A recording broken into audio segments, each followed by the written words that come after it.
Tonight's presentation of Chicago Tonight, Week in Review, is made possible in part by Ann and Rich Carr and the Mollenhauer Progressive Philanthropic Fund in honor of Ida Mollenhauer, supporting quality journalism.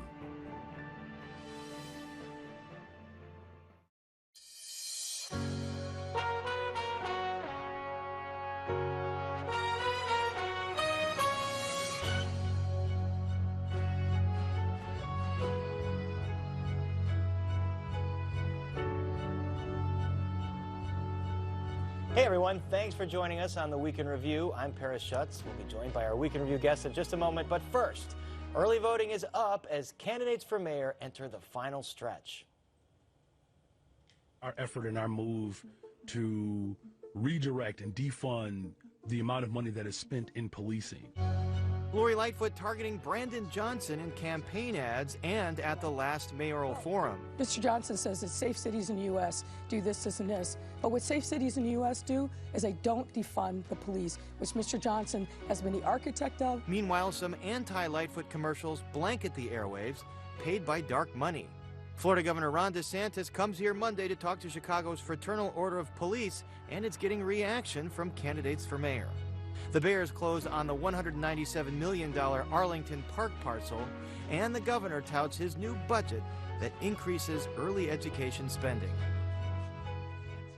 Lots to get to tonight, and now joining us on our Week in Review panel are Craig Dellimore of WBBM News Radio, Rick Pearson of the Chicago Tribune, our very own Amanda Vinicky, and Matt McGill of WVON. So let's get right to it. Matt McGill, I feel like we should rename this show temporarily This Week in Mayoral Attacks.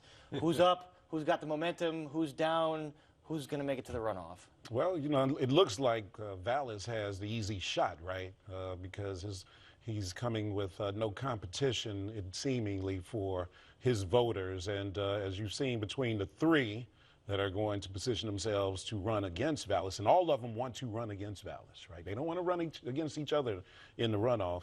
Mayor Lightfoot, of course, Brandon Johnson, and Chuy Garcia are trying to position themselves as who's going to be the one go one-on-one with Paul Vallis. And as we saw this week, Brandon is hot, and so he's the target, and I think that's going to continue. Brandon Johnson, you're talking about, and Paul Vallis kind of locking up the more conservative votes in Chicago. Rick Pearson, Ron DeSantis, the governor of Florida, announces he's coming to Elmhurst to speak to the FOP. Remind us what's behind this visit. It's going to happen next week, I believe. It's on Monday, on President's Day. And, of course, we have DeSantis, who is, of course, exploring a bid for the 2024 Republican presidential nomination. But you also have kind of the backdrop of J.B. Pritzker and his attacks on Ron DeSantis. Pritzker was in Tampa last July, keynote speaker for Florida Democrats, where he called them basically Trump light, Trump with a mask on, and has been very vocal about it. And in the governor's, even more recently, the governor's budget and State of the State speech, where he accosted Republicans for trying to take curricula and dumb curricula down that they find offensive, even though it is telling the truth. Well, it does seem like Pritzker, because he said this in his budget speech, he's trying to position himself as the anti-Ron DeSantis, calling out the virulent strain of nationalism in the country. Amanda Vinicky, is this a smart political play for him to position himself that way? For Pritzker? Oh, sure. Why the heck not? Yes, of course it is. He, for sure, has staked out a lane where he has satisfied the progressive wing of the Democratic Party, gone out of his way, I think, to do so, and at the same time still has a lot of support from moderates. Yes, he is doing all he can to get a lot of national attention, whether that is for a presidential run in the future, whatever happens there. It doesn't necessarily mean or one more thing. Yeah. Democratic National Convention. There we go. Try and draw that I still have a hard time believing they're going to go to a non-swing state for that. Craig Dellimore, back to this Ron DeSantis visit next week. All of a sudden, it's playing into the mayor's race. Vallis comes out and repudiates it. Lightfoot, Chuy Garcia. How come? Well, some of it is expected. You would expect everybody but Paul Vallis to immediately target this. But Paul Vallis is the one who was endorsed by the Fraternal Order of Police, who, depending upon how you look at it, are either hosting it or simply facilitating this visit by DeSantis for police. It's not even going to be in Chicago. It's going to be in Elmhurst. At least that's what they say so far. They haven't disclosed the location yet. Going to do that 2 days beforehand. But Vallis had to decide if he was going to say anything or to denounce it like everyone else. And he very forcefully denounced it, so clearly he made his calculation. Yes, he did. Because he has to show that he is not a tool of the police union, which for reputation and for a number of people in Chicago, they don't necessarily want to see the two of them in lockstep. Some do. But yes, he said, DeSantis, it does not represent my views. And the things that he does with books as well. So banning, no place in Illinois. Yeah, banning no some of the place. books, banning some of those books that he finds But you know what, controversial. he doesn't seem to have a problem criticizing the FOP, even though they're supporting them. So, Vallis, you're talking Vallis. about. Well, he said he wants the rank and file support. Well, that's what he keeps Because playing it as. Catanzara, the head of the FOP, is controversial. Frankly, if you can get away with it, that is a smart political strategy on his part, as long as he is able to do so. Definitely doesn't lose the FOP endorsement. That might be something that could hurt him. But right now, he's walking in both lanes. This no. visit let me ask you But this. it does help DeSantis, Matt let's McGill, be clear. Yes. The outgoing alderman Tom Tunney, first openly gay alderman, puts out an ad touting Vallis this week. He is endorsing Vallis, says Vallis has been a champion of LGBTQ issues, but then you've got opponents pointing to appearances he made with this group, Awake Illinois, which has been pretty hostile, especially to trans issues. So is this a tricky issue for him? I mean, but you know what, Vallis has been operating like he's a Teflon candidate, right? He takes these hits and just keeps campaigning in every community with no problem at all. He doesn't lose any momentum, and he goes in there with his talking points ready to address the LGBTQ community. Monday when we had him in the mayoral debate forum, I asked him directly about Laquan McDonald. You know, he's got that answer ready, and then he continues to politic toward a black audience. So I think he feels like nothing is going to stick to him. And the public safety issue appeals across a broad section of Chicago, not just one constituency. Well, I was going to say, unlike the governor's race where Republicans tried to make crime the issue, here in this mayoral's race, the crime is the issue. And so, of course, that gives Vallis a launching point with the FOP. It also might be a signal, too, that we might be looking at an electorate in this city that might want to put the brakes on progressivism a little bit and look to a more moderate kind of center than where we've seen things going.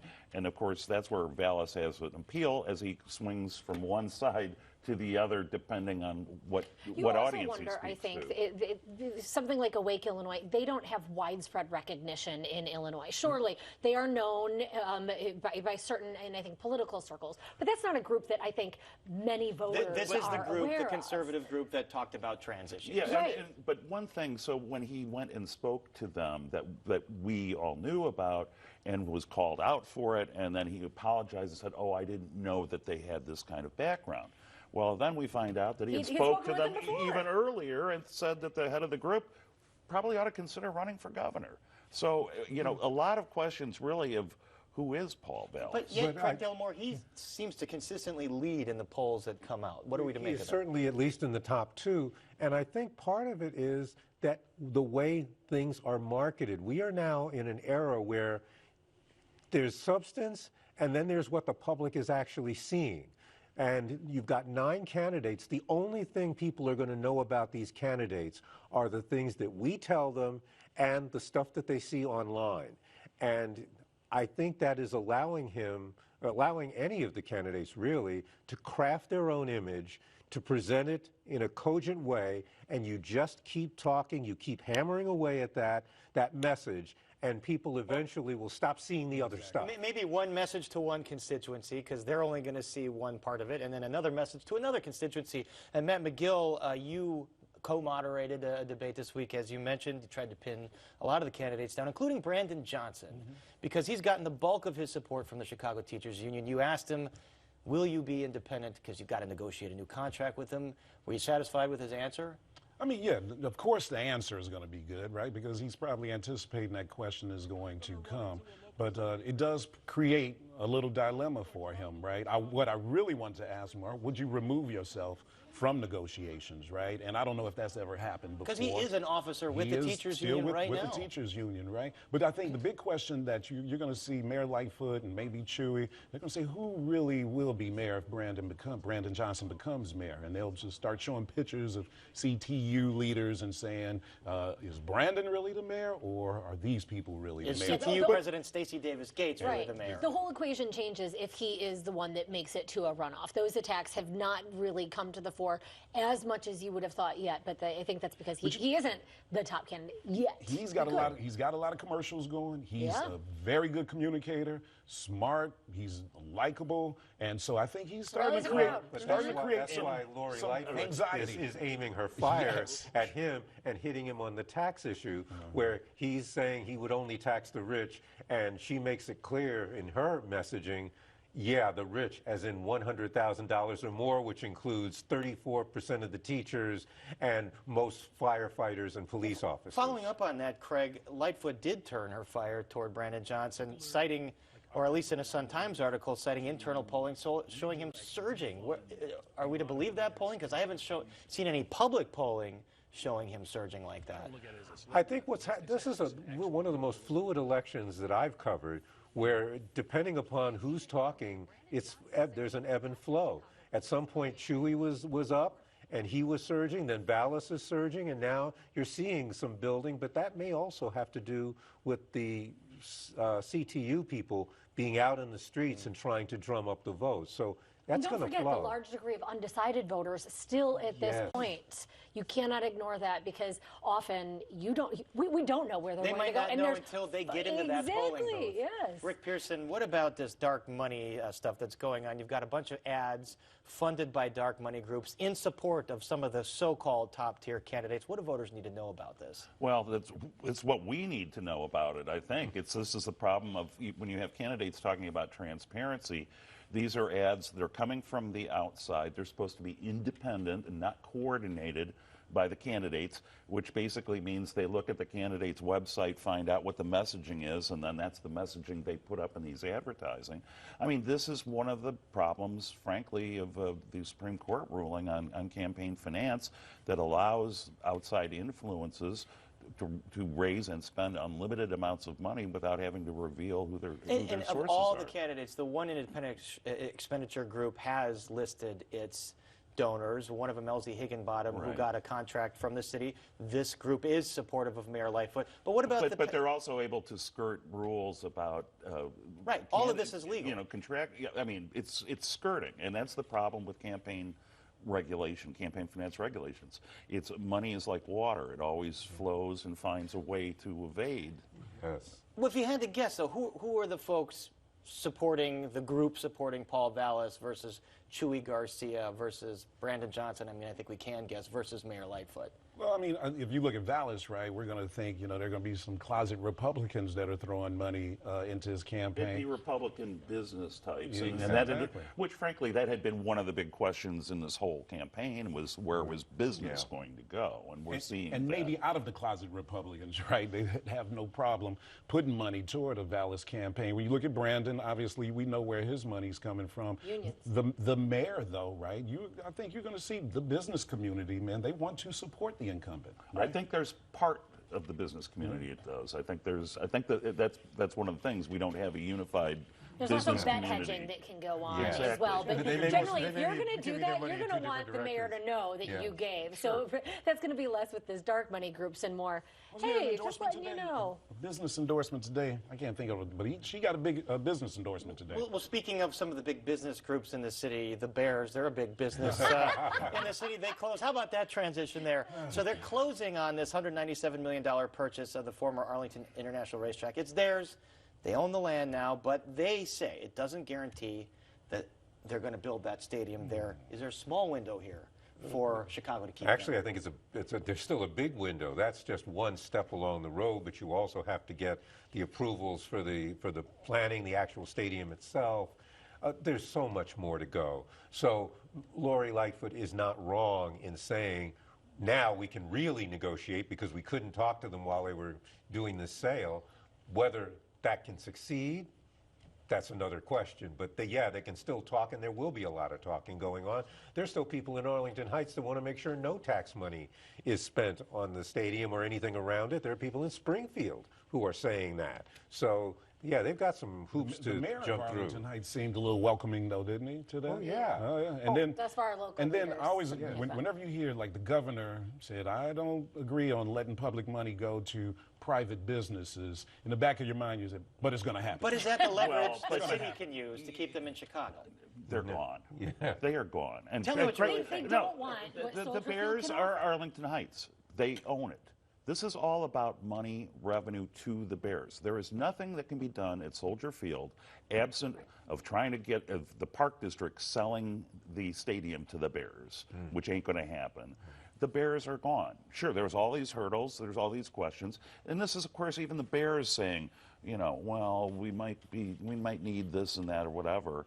And they've made it clear, not for the stadium, it's for the ancillary development, which is also would be money in the Chicago Bears' pockets. Well, what they want to do now is have Springfield basically freeze the property tax level at Arlington. And, for the next, and then they cut Isn't it for 40 years? and then they cut their own deal with the taxing bodies on top of it.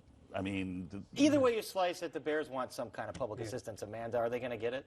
I mean, I think it is early to judge at this point in time what exactly they are going to get. They are going to get some sort of money from first of all, Arlington Heights and the state of Illinois when it comes to infrastructure. Will they get this tax mechanism, and will it be this year? That I think it is too early to say. You don't even have the sponsor of that deal fully on board with it yet. There's a lot of number working to figure out first. There will be road and water and that kind of, because that's what the state, governments pay for. that's what the state Everything else does. is a negotiation. I mean, maybe 40 years may be the starting point, and maybe it'll, we'll end up with 10 or 15 years. But there will not be any direct state subsidy. Yeah. That No, you can that would not absolutely fly. rule Yeah. out. There are always They'll find ways to something get else. around I said those direct things. state subsidy. Direct Yeah. state subsidy. Can another team come to There won't be a Soldier Field? White Sox Park. Can another team come to Soldier Field, though? That's the question. What if the mayor goes out and No, says, hey, that will look, never happen. If the mayor did that in the next 1.5 weeks, that might be That would an never incredible happen. impact on the election. They are- Hey, look what I got. They're not going to do that to a founding we're going to have the franchise of the first league. black-owned franchise, NFL franchise, come into Soldier Field.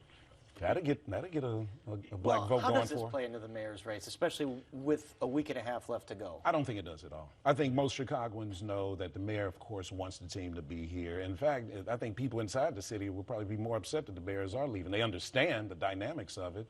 But, I mean, just look at it, man. The Bears have been there forever. Soldier Field is all we know when we think of the Chicago Bears. So I think Chicagoans aren't going to hold this against Mayor Lightfoot at all, even though her first comments were a little rough. The people who didn't like her, and I'm getting the emails, people who don't like her and thought she was awful, now will say it's her fault. Right. Other people who do like her are saying there was nothing she could do. It was inevitable. All right, let's talk about some state-level news. Governor J.B. Pritzker leaned into investing more money in education in his combined State of the State and budget address this week. Take a look.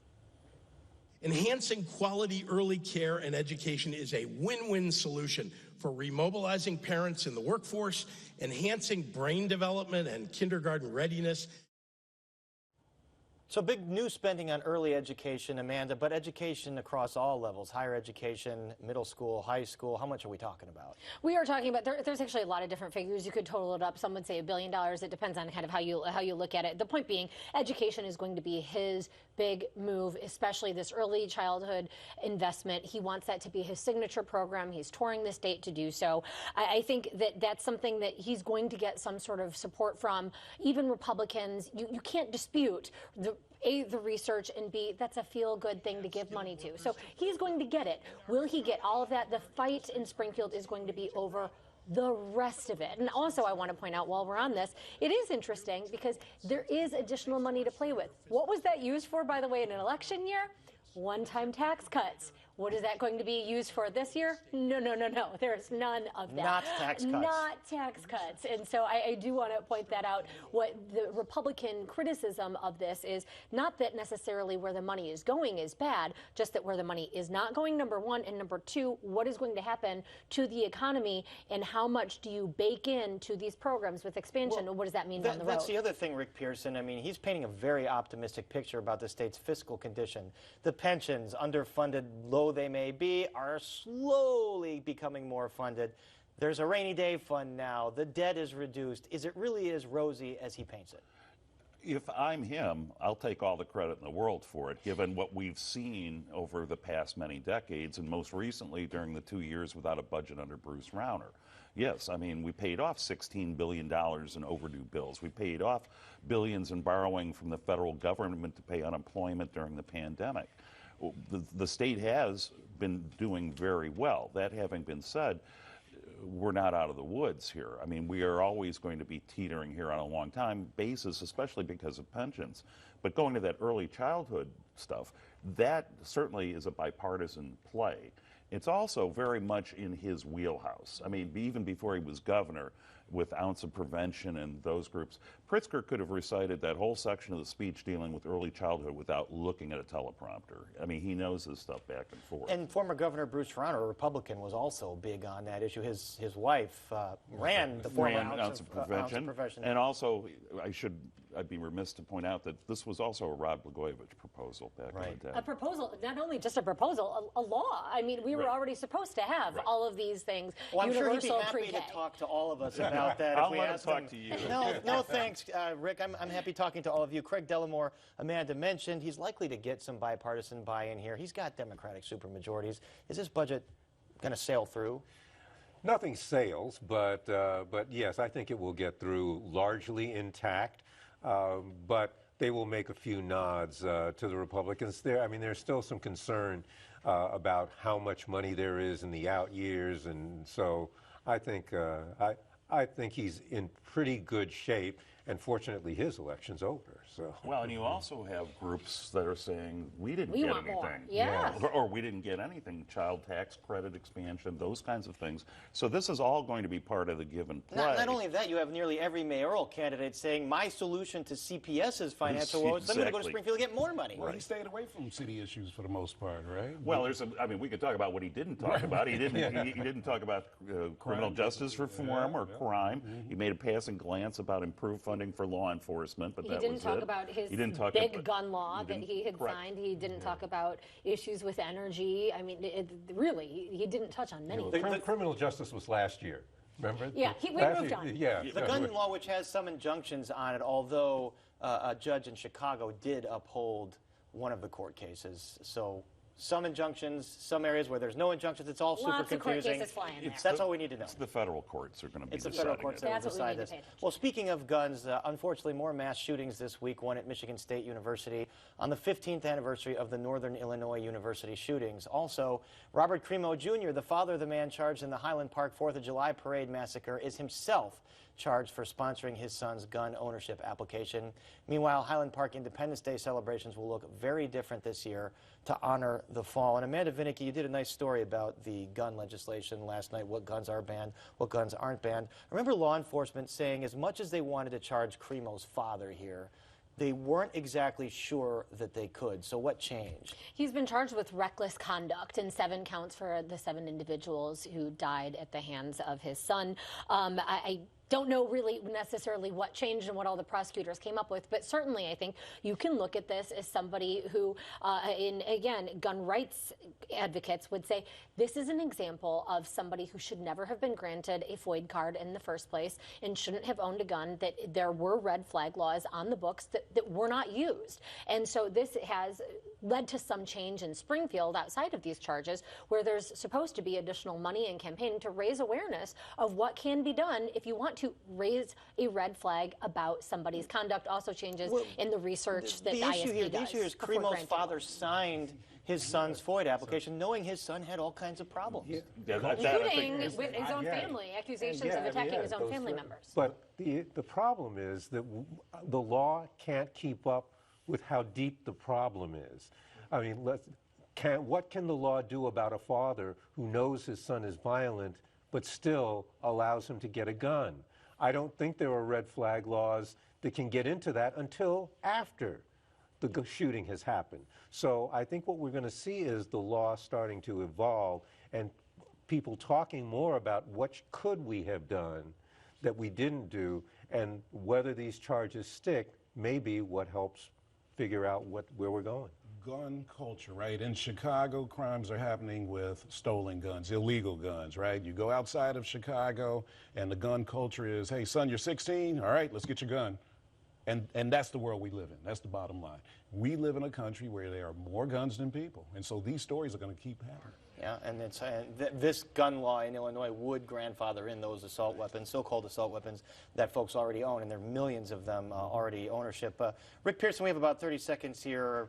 Your Blackhawks, are they going to trade Patrick Kane? Are they going to break up the band? Kane expressed some disappointment over the fact that the New York Rangers, a team that he appeared to be willing to go to, had instead traded for someone else.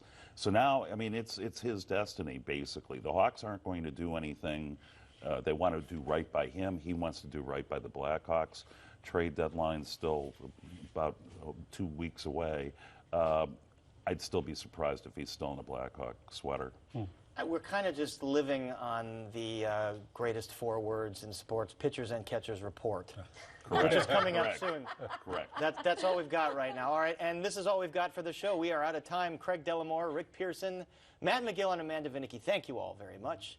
And that is our show for this Friday night. Don't forget you can get Chicago Tonight and the Weekend Review streamed on Facebook, YouTube, and our website, WTTW.com/news. And join us tonight at 10 o'clock for Chicago Tonight.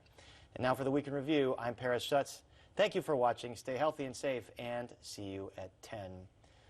What do you make of the White Sox hanging on to Clevenger, despite all this controversy around his personal life? I'm very surprised. I thought he would be gone. I know that MLB conducted, quote, its investigation, but still, you know, this is how you want to start the season. Well, the White Sox invested $12 million in him or something like that. He got the contract, right? He got the contract.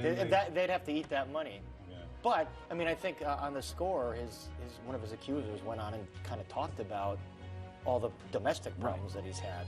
And so what are you going to see when he's on the mound? Are you going to see you're going to see him pitching, or are you going to be seeing him with that in your mind? Well, so at the end of the day, it all depends on how good he is on the mound, right? Because winning kind of. Closed captioning is made possible by Robert A. Clifford and Clifford Law Offices, a Chicago personal injury and wrongful death firm that is proud to be a multilingual law firm that provides translators for a variety of languages.